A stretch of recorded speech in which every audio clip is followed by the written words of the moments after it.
India's number 1 varicose veins hospitals ఐబీసీను సంప్రదించండి. మీ నొప్పి లేని ప్రయాణాన్ని ప్రారంభించండి. రమగారి చందమామ కథ ఏదైనా చెప్పుకుందామండి. పాత చందమామ కథల్లో జయ పిసి సర్కార్ పేరు విన్నావా నువ్వు? ఐంద్రజాలికుడు, మెజిషియన్. విన్నానండి, విన్నాను. ఆయన రాసిన కొన్ని కథలు ఉండేవి జయ. ఆహా. అంటే బహుశా పిసి సర్కార్ గారే రాశారా, ఆయన చెప్పే ట్రిక్స్ తోటి ఆ ట్రిక్ను వాడుతూ వేరే కథలు లేరా నాకు తెలీదు. ఓకే. కానీ పిసి సర్కార్ ఐంద్రజాలికుడు అన్న పేరుతోటి కొన్ని కథలు కనిపిస్తాయి. ట్రిక్స్ ఉంటాయి అందులో. కథ చివర్లోనో మధ్యలోనో మొదట్లోనో ఎక్కడో చోట ఆ ప్రత్యేకమైన ట్రిక్ ఆయన చెప్పింది. కథ అంతా వేరే నడుస్తూ ఉంటుందన్నమాట. ఓకే. ఈ కథ బాగుంది. ఒక 6-7 కథలు ఉన్నాయి పిసి సర్కార్ గారివి. 5-6 పేజీల కథలు కూడా ఉన్నాయి. బాగుంటుంది, ఇంట్రెస్టింగ్గా. ఓకే. పూర్వమట ఒక మహిష్మతి నగరం అనుకుందాం. దానికి నాగాదిత్యుడు అని ఒక రాజుగారు ఉండేవాడు.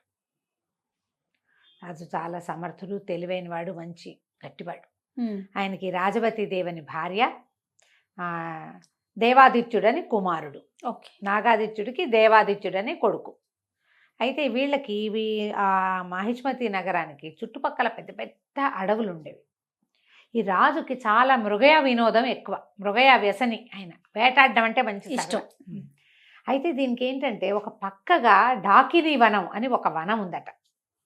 వేరే ఏదోగా ఉంది కదా. ఈ డాకినీ వనంలో ఏవో తిరుగుతాయి విచిత్రాత్మలు, విచిత్ర ప్రాణులు ఉంటాయని ఆ పక్కకి ఎవ్వరూ వెళ్ళేవాళ్ళు కాదు. సాధారణంగా వేటగాళ్ళు వచ్చి, ప్రభు అక్కడ కుందేలు తిరుగుతున్నాయి, అక్కడ లేళ్ళు తిరుగుతున్నాయి, ఇక్కడ పుల్లు ఉన్నాయి, అక్కడ సింహాలు వచ్చినాయి, ఏనుగులు చాలా ఇబ్బందిగా ఉన్నాయి, లేదా ఏనుగు బాగున్నాయి, వేటకి మంచి బాగుంది అని చెబితే అక్కడికి వెళ్తూ ఉండేవాడు. అయితే ఒకసారి ఒక కోయవాడెవరో ఈ డాకినీ వనం ప్రస్తావన చేసి అక్కడికి ఎవరు వెళ్ళర్లేండి అన్నాడు. ఎవరు వెళ్ళని దేవుటో చూద్దామనిపించింది దీనికి. జనరల్గా అలాగే ఉంటుంది చూడు మనుషులకి. అవునండి. ఎవరు చేయండి మనం చేయాలి. అక్కడి నుంచి ఈయన డాకినీ వనానికి బయలుదేరితే, బయలుదేరుతున్నాడని తెలిసి రాణి వద్దంది, ప్రజలు వద్దన్నారు, మంత్రులు వద్దన్నారు, సైన్యాధిపతులు వద్దన్నారు. ఆయన ఠాటును వెళ్ళవలసిందేనన్నాడు. ఆ డాకినీ వనానికి వెళ్ళారు. వెళ్తే అదేం విచిత్రంగా లేదు. ఇంకా మామూలు అడవుల కంటే అది ఇంకా బాగుంది. ఓకే. ఫుల్ గ్రీనరీ, మొత్తం పచ్చగా ఉంది. అసలు ఎన్ని పువ్వులో, ఎన్ని చెట్లు, ఎన్ని కాయలో, ఎంత పూతో చెట్ల నిండా. చాలా సరదా వచ్చింది ఆయనకి.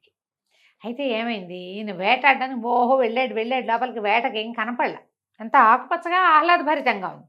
దీనికి డాకినీవని పేరు ఎందుకుందో అర్థం కాలేదు. జంతువు అన్నది లేదు అందులో. ఓకే. చివరికి ఆయనకు ఒక కుందేలు కనపడింది. ఏమీ కొట్టకుండా బయటికి ఎందుకు వచ్చేయాలని ఆ కుందేలుని వేసి కొట్టాడు. ఆ కుందేలు దగ్గరికి వెళ్ళేది వీళ్ళు సైనికులు, వేటగాళ్ళు అంతా ఆగిపోయారు, ఏమీ లేదని. రాజు ఊరికే తిరిగి చూస్తాడని ఆయన వదిలిపెట్టారు. ఆయన ఒక్కడే ముందుకెళ్ళి కుందేలు కనపడేసరికల్లా బాణం వేసి కొట్టాడు. ఈ కుందేలు, ఈ బాణం దానికి తగలంగానే ఆ కుందేలు ఒక అమ్మాయిగా మారిపోయింది. తను ఆశ్చర్యపోయాడు. పరిగెత్తుకుంటూ వెళ్ళాడు, గుర్రం దిగి పరిగెత్తాడు దగ్గరికి.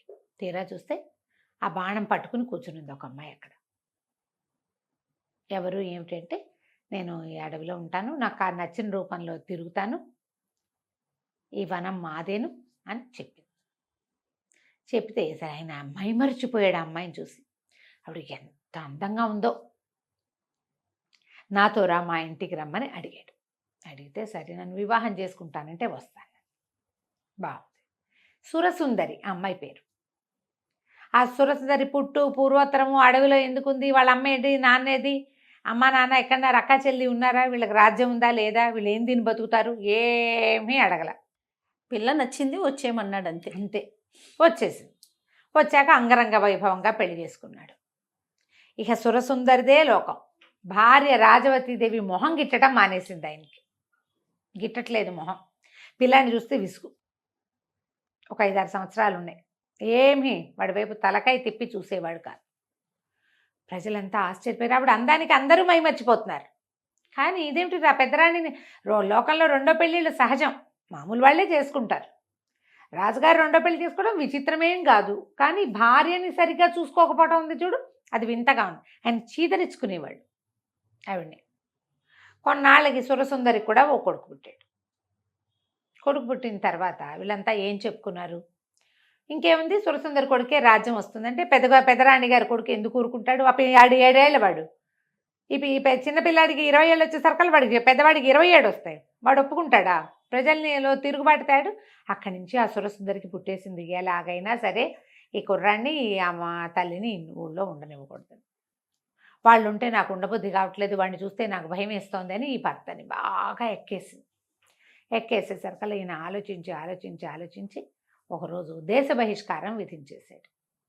ఏ సందర్భం వచ్చినా అన్న తమ్ముడు కలిసినప్పుడల్లా ఈ తమ్ముడు ఏదో కొంటె పని చేయటం, ఆ అన్న ఓ చేయి విదిలించడం. పిల్లలు అట్లా చేస్తారు కదా. వాడు ఎంతసేపు విసిగిస్తున్నాడు అనుకో, 4 ఏళ్ల వాడు 10 ఏళ్ల వాడిని విసిగిస్తే 10 ఏళ్ల వాడు ఎందుకు ఊరుకుంటాడు? ఓ చెంపకాయ కొట్టడు, విసుకుంటాడు, విసిరేస్తాడు, వద్దంటాడు. దాంతో వాడు పోయి తండ్రికి చెప్తాడు, తల్లికి చెప్తాడు. వెంటనే ఈవిడే నా కొడుకుని బతకనిచ్చేలాగా లేడు, వీడు పెద్ద అయ్యే లోపల చంపేస్తాడు, ఈ రాజ్యం కోసం వీడు పోటీ అని వాడు భావిస్తున్నాడని పిల్లల్లో లేని ఉద్దేశాలు ఆవిడ బాగా ఎక్కేసేసి. సరే అక్కడి నుంచి ఒక వయసు పెరిగింది. పెద్ద అబ్బాయికి ఒక 20 ఏళ్ళు వచ్చినాయి, 20 ఏళ్ళు పైన వచ్చి రాగానే ఈవిడ ఇంకా నేను వీళ్ళు ఇక్కడ ఉంటే నేను ఉండను, మా ఇంటికి వెళ్ళిపోతాను అని మొదలుపెట్టేసరికి సరే రాజ్య బహిష్కారం విధించేశాడు రాజు. తల్లిని తీసుకుని వెళ్ళిపోమన్నాడు. మంత్రి సేనాధిపతి ఎవరికీ ఇష్టం లేదు. సరే వాళ్ళు ఏం ఆలోచించుకున్నారు, రాజబహిష్కారం అంటే రాజ్యం చివరిదాకా రథం మీద తీసుకెళ్ళి రాజ్యం వెలుపల వదిలిపెట్టాలి, నేను తీసుకెళ్తానని సైన్యాధిపతి రథం ఎక్కించుకుని రాత్రి వేళ చల్లగా తన ఇంట్లో ప్రవేశపెట్టి ఇంట్లోపల బంకర్లో దాచిపెట్టాడు రాణిని, రాకుమారుని. ఇక్కడే ఉంచుకున్నారు, ఎక్కడికి వెళ్ళొద్దు, చూద్దాం ముందు ఏం జరుగుతుందని.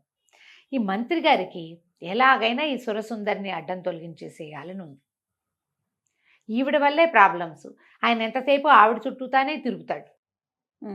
ఆవిడేం చెప్తే అదే, ఆవిడ ప్లానే తప్పిస్తే ఈవేళ ప్లానింగ్ లేదు, పడలేదు. ఎందుకు మంత్రి సైన్యాధిపతి అదే కదా. అయితే ఏం చేశాడు ఈయన, రహస్యంగా విషం పెట్టించాడు రాణిగారికి. ఆవిడ శుభ్రంగా విషం కలిపిన ఆహారం టకటకా తినేసింది, హాయిగా విహారం చేసి వెళ్ళి పడుకుంది. పొద్దున్న లేచి మళ్ళీ తయారైంది. అంటే విషం ఇమిడిపోతోంది. 2-3 సార్లు ట్రై చేశారు. 2-3 సార్లు విషాహారం ఏమీ అవటం లేదు అమ్మాయికి. అంటే ఇది విషం తిన్నా బతికుండగలిగే లక్షణం ఏదో ఉంది. సరే ఏం చేయాలో తెలియలే, బాగా ఆలోచించారు. ముందు వెనక ఆడారు.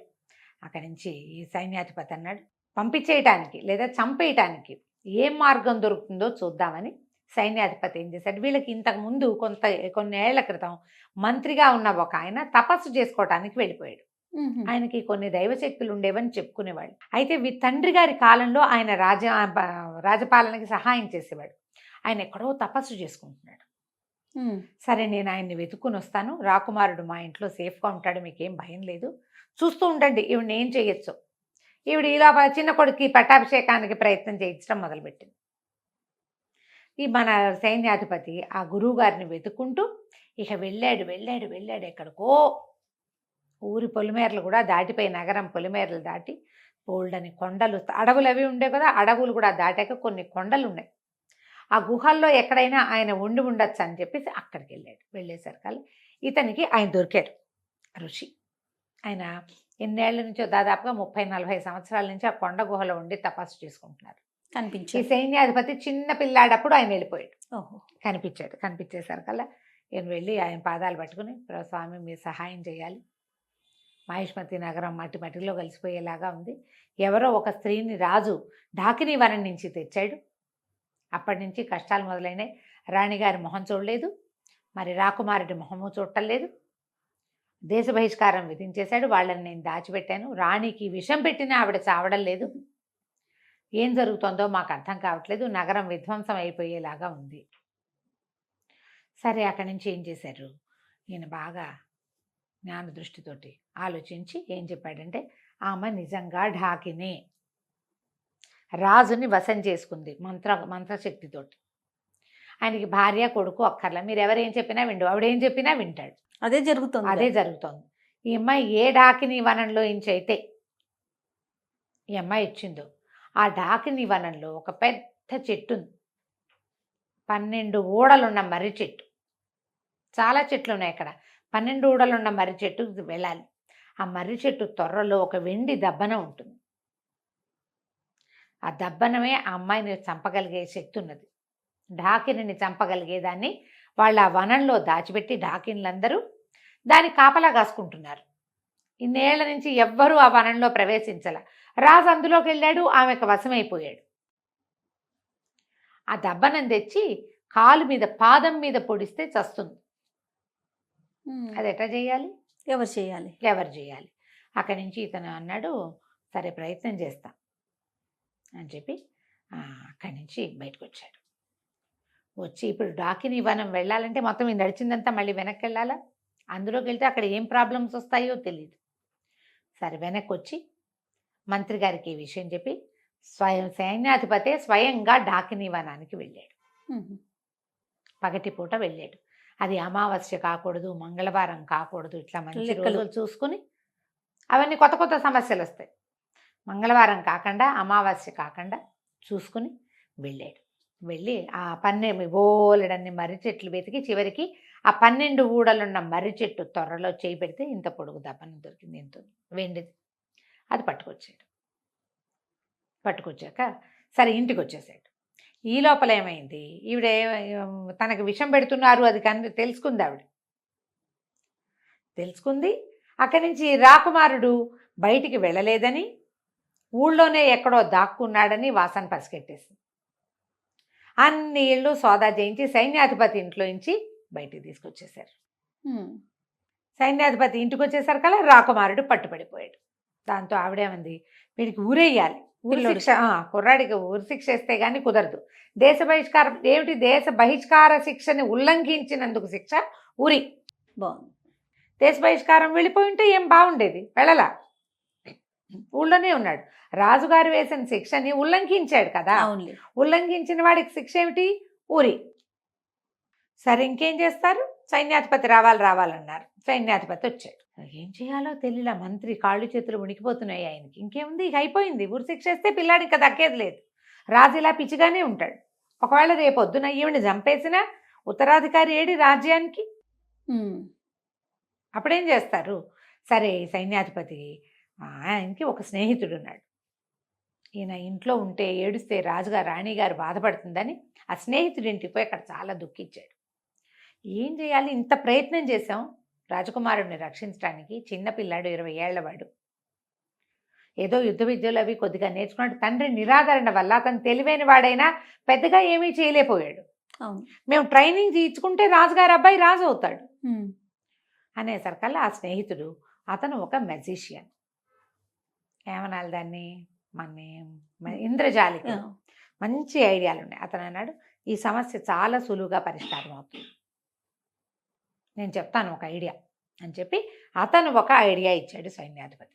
అది వినంగానే సైన్యాధిపతి కళ్ళు తుడుచుకున్నాడు. పరిగెత్తుకుంటూ మంత్రి గారింటికి వెళ్ళాడు. ఉరి శిక్ష వేస్తామని, రేపేనని రాణిగారు స్వయంగా వచ్చి పర్యవేక్షించచ్చని చెప్పు.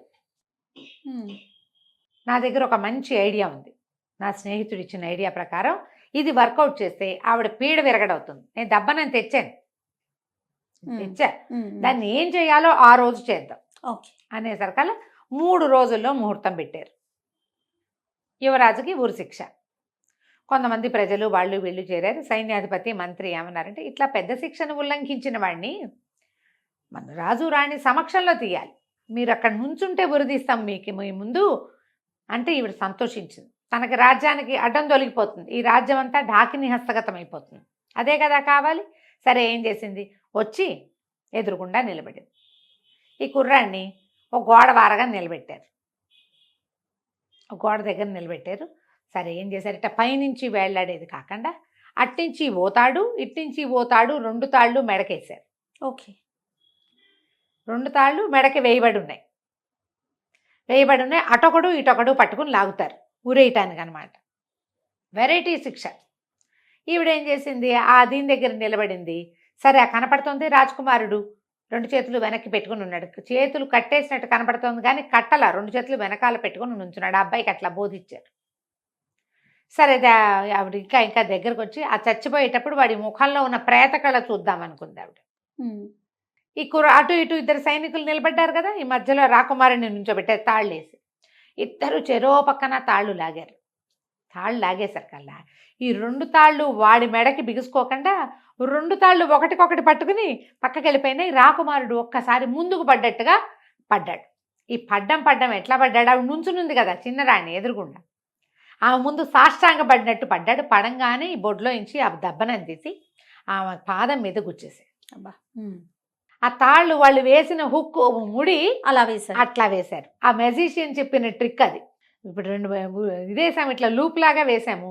ఈ లూప్లో నుంచి అటు ఇటు పట్టకలాగితే లూప్ కూడా వస్తుంది. అది ఎక్కడ బిగుసుకోదు. అతను చెప్పిన ట్రిక్ అది.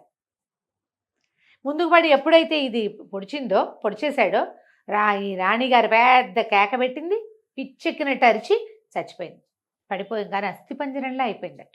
పడటం ఎప్పుడైతే ఈమె ఇక్కడ పడిపోయిందో అంతఃపురంలో ఉన్న ఆవిడ కుమారుడు కూడా మరణించాడు. ఢాకిని జాతి అంతమైపోతుంది ఆ దెబ్బనంతో. ఓహో. ఇంతలో ఏమైంది, రాజుగారికి తెలుసు కొడుక్కి ఉరిశిక్ష వేసినట్టు. ఆయన అప్పుడే స్పృహ వచ్చినట్టు ఇదేది రాణిగారేది కుమారుడేది అని అడగటం మొదలుపెట్టాడు. రాకుమారుడికి ఉరిశిక్ష వేస్తారు కదండి మీరు అనగానే ఆయన లవో దీపోమని ఏడవటం మొదలుపెట్టాడు. రాకుమారుడికి ఉరిశిక్ష వేయటం ఏమిటి, నా కొడుకుని నేను ఎట్లా పోగొట్టుకుంటాను, నా భార్య ఏది, ఆమె ఎక్కడుంది, ఆమె ఎంత దుఃఖంలో ఉంది, నా భార్యో నా కొడుకు అని. అప్పటిదాకా ఆయనకి పెళ్ళాము కొడుకు గుర్తు కూడా లేరు. అప్పుడే ఆయన మీద నుంచి ఒక మంత్రు కట్టుపోయినట్టు అయిందనమాట. ఆయన కేకలు పెట్టి ఏడుస్తుంటే మంత్రి గారు పరిగెత్తుకొచ్చాడు. ఏం పర్వాలేదు, అంతా సజావుగా జరుగుతుందని రాజుగారిని తీసుకుని ఇక్కడికి తీసుకొచ్చారు. వచ్చేస్తానానికి తెస్తే రాకుమారుడు చక్కగా నిలబడినాడు. ముందు ఒక అస్థిపంజరం ఉంది. ఇది ఎవరిదంటే ఎవరిది. అక్కడి నుంచి ముందు మనం ఈయన ఒక సెయింట్ని కలిశాడు కదా, సైన్యాధిపతి వాళ్ళ గురువుని.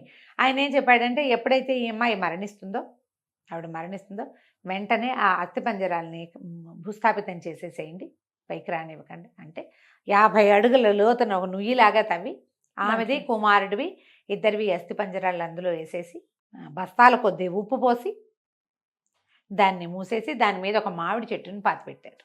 ఇంకా ఎప్పటికీ వాళ్ళు అక్కడి నుంచి బయటికి రాకుండా అయిపోతారనమాట. అది పళ్ళు కాసేది కాస్త ఏమవుతుంది ఆ వివరాలన్నీ చెప్పలేదు కానీ ఇలా చేసేసారు. ఆ తర్వాత రాకుమారుడికి అన్ని విద్యలు నేర్పుకుని అతన్ని మళ్ళీ పట్టాభిషేకం రాజుని చేశారు. పట్టాభిషేకం చేసి రాజుని చేశారు. కథ కంచికి మనం ఇంటికి. బాగుంది రమ్మగారు. నమస్తే. నమస్తే.